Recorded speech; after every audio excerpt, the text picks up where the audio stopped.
everyone! So normally I'm used to telling you guys all about products that I love and all about things that I recommend. So today I'm going to do something a little bit different and flip that on its head, and I'm actually going to tell you about some products that have been a bit of a disappointment. And yeah, just the kind of things that you buy and then they're not quite what you hope they are. Which, I don't know, just now as I was setting up I was thinking, is that a little bit negative? Is it a bit of a downer video? But then I thought actually it's so annoying when you waste your money on something, or you've wanted to try something for a while, or you've got high hopes for something and then it ends up not being what you hoped it would be. So I just thought it'd be really useful to let you guys know about a few products that I've used recently that actually aren't all that and that I wish I hadn't really spent my money on. So yeah, sorry if you think it's a bit negative, but I hope it'll be really useful for you guys. Obviously this is purely my opinion. There may be people who have used the exact same products and have loved them. Everybody's different, everybody likes different things. This is just entirely my opinion, and yeah, just for me these products just haven't worked out. So the first product is an eyebrow pencil, and it is the Maybelline Brow Satin, and I've got the shade here in medium brown, and it just comes in the pencil type packaging like this. And I think I spoke about this in my New York haul video because I normally use the Anastasia Beverly Hills pencil to fill in my brows, which I absolutely love. Anyway, I ran out of it like 2 weeks before I went to New York, so I went into Boots and just had to pick something up just to fill my brows in with. Was literally looked at every pencil I swear that they had on sale. I was looking at L'Oreal, Bourjois, everything. And the one I ended up going for was this Maybelline one. And the reason I went for this one was I thought it looked really cool because on one end you've got the normal pencil type bit, which is actually, it twizzles up and comes out like that, rather than just being a solid pencil that you sharpen. But what I liked about this one was that on the other side there's like an applicator sponge, which there's like a spring in there and you pump it down and powder is meant to come out of the end. So I thought that would be really good because I could outline my brows with the pencil bit and then fill them in with the powder bit. So that's why I went for this one. It was pretty inexpensive, I think it was about £7, so it didn't break the bank or anything like that. But yeah, I just really haven't got on well with it at all. For two reasons. Number one, the pencil side of it. It's just really scratchy and hard. I'll like even now going on my hand, I don't know, I really like a soft pencil because obviously I don't want it to look like they're really drawn on. So although you want it to be pigmented, you don't want it to look, yeah, like you've just completely drawn them on. And I just find this comes out really scratchily. I have to press really hard just to get any colour out, so it doesn't look very natural. So I don't particularly like the pencil side of it. And then the powder side of it was also a bit of a letdown because nothing comes out of it. I'm like pumping away here and literally nothing is coming out. I don't know.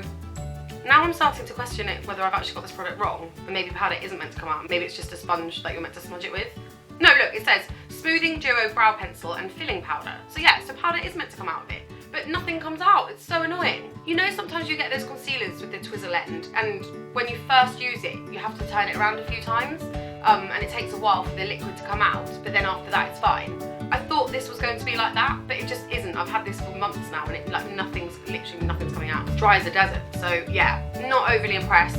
And the only reason I still have it is, I don't know, I've just hoarded it just in case I lose my normal one and I'm desperate for one. But to be honest, I'll probably throw it away soon, which is such a waste. But yeah, not loving this one so much.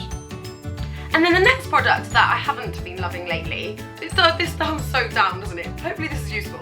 Anyway, the next product I haven't been enjoying is an exfoliator, and it's actually not like any other exfoliator I've ever used because the way it works is it's a powder form, and it is the Dermalogica Daily Microfoliant, and it's in this little pot here. This is just like a mini, but it's bigger than a sample size because it's actually got quite a lot in it, but it's not like the full size one. And yeah, I've never used an exfoliator in this consistency before. So the way it works, it says that you're meant to wet your hands, pour the powder into your hands, into your wet hands, and then you rub it into your hands and it forms like a paste. And then once you've got the paste, you obviously use it like an exfoliator on your face. I was really excited to try this. I've heard really good things. I have to admit, I haven't tried a lot of the Dermalogica stuff before.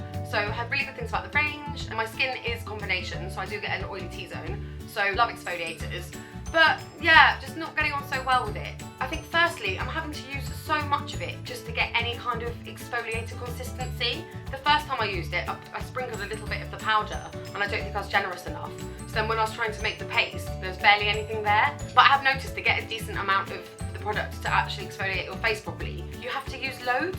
So I'm pouring mountains of it into my hands just to get a decent coverage, which if I had bought the full size one, I'd be really annoyed about because I can imagine you'd get through it really quickly. So that's the first annoying thing. And then the second thing is, I just don't find it exfoliating enough, which is obviously not a good thing for an exfoliator. You need it to be exfoliating. Obviously I don't want one which strips your skin or feels really drying, but this, it doesn't really feel like it's exfoliating at all. It feels more like a face wash than it does an exfoliator. So yeah, I kind of hoped it would be a bit more grainy, and it doesn't really feel like it's taking much off my skin. So it's not awful, it's not made me break out, and it's not made my skin react or anything dreadful like that, but I'm just not finding it particularly effective. And for the price that this is, I just don't think it's worth it. So I wouldn't really recommend that one either. And then the next disappointing item is a hair item, and it is the Fat Hair Amplifying Mist. And it says, for volume, body, repair and shine. So I was like, yes, I need all of those things, like this is the product for me. No, not good at all. And I'm so annoyed. I've made this mistake before. I remember, honestly, like 2 years ago, I remember buying some stuff from this range. I think it was the hairspray. Yeah, it was the hairspray. And I remember it being really sticky and horrible and thinking, God, I'm never buying anything from that range again. Obviously forgot, I think it was on offer or something. So it said it does all those things. I was like, yes, this is what I need. Awful, really don't get on well with it. I don't know why it doesn't agree with my hair. You basically apply it to damp hair, like a heat protectant or something, and like it says, it's meant to add shine, add body, and add loads of volume. So I was just imagining myself with this big swishy hair, with the shine, all things amazing. Yeah, not at all. It was like a sticky mess, and I can't bear that. I hate it when volumizing products, you can feel that they're in your hair. I want volume, but I don't want to feel like there's loads of stuff in there. And this feels like there's loads of stuff in there. When I was drying it, I could just, my fingers were like almost attached to my hair, if that makes sense. It just wasn't, yeah, it just didn't go nicely at all. Really didn't like that. And I wouldn't say it even gave me any volume or shine anyway, so it was not even like it was worth the stickiness for the end result. I don't know whether it's just my hair type, but this whole range, because like I said, I used the hairspray before, this whole range doesn't agree with my hair type at all. So unfortunately, even though it's called Fat Hair and it's promising me volume, body and shine, I can't say it did any of those things, and it just made it feel really horrible. So I won't be using this again. And then the next item I haven't been so pleased with is a little bit disappointing, because I've already got exactly the same thing in a different shade, and it's the Clinique Chubby Stick. And I spoke about this one actually in my lipstick favourites video because I really like it. So I bought exactly the same one in a different shade. This one is in Mega Melon, expecting it to be the same consistency and kind of the same everything else, other than obviously the shade, because it's a different shade. And it just isn't the same at all. I just don't understand it, because it's exactly the same range, but it's almost like it's a different product. It's so weird. Basically, all the things I like about this one doesn't have. So it's just so disappointing. Because I liked this one so much, I obviously thought I was safe to buy another one. But yeah, it's just totally different. What I love about this one is the sheerness of it, and it is like applying a tinted lip balm. It just feels so moisturising and hydrating, and the colour's quite sheer. Whereas on this one, it's actually quite drying. It's not moisturising at all, which is obviously not the purpose of the Chubby Stick. The whole point is it's meant to be like a sheer balm. And the whole reason I bought this melon colour was because I thought it was quite a natural colour, and I could just put it on and it would be a bit like a tinted lip balm. But it isn't, it's more like a lipstick, and it actually comes out really strong. Like there on my hand, that almost looks sheer, but on my lips, it really doesn't come out like that. And the only way that I'm really enjoying wearing it is if I've already applied lip balm and then I apply this on top, so the colour doesn't go through as well, if that makes sense. It kind of dilutes it and just makes it more sheer. So yeah, really disappointed in that, because I absolutely love this one, and this one I'd give a 10 out of 10, whereas this one, like an entirely different product. It just isn't, to me, what the Chubby Stick is. So I don't know whether maybe I just had a dud one, or maybe the different shades come out slightly differently in texture, but that was a bit disappointing for me, and it will make me think twice before buying another one. And then the last product that I've been disappointed with lately is the Eye and Brow Maestro, and this is from Giorgio Armani, and it just comes in this little glass pot, and it's exactly the same idea as the Anastasia Beverly Hills brow, is it pomade, pomade, never sure how to say that, but it's basically like a spongy texture, and you stab at it with an eyebrow brush, and that's what I use to fill in my brows. So it's not a powder and it's not a cream, it's kind of an in-between. Ooh, that rhymes. Anyway, yeah, so I love the Anastasia Beverly Hills one, and then when I was buying a foundation at Giorgio Armani, the lady was telling me about their eyebrow products like this, which sounded exactly the same, and because I love the foundation so much, I thought I'd give it a go, because I've not really tried much of their other makeup. And it wasn't cheap. This was, oh, I can't remember, but it really wasn't cheap, as with most Giorgio Armani stuff. It was quite expensive. So I had such high hopes for this, but it is not good at all. Firstly, the colour of it is really weird.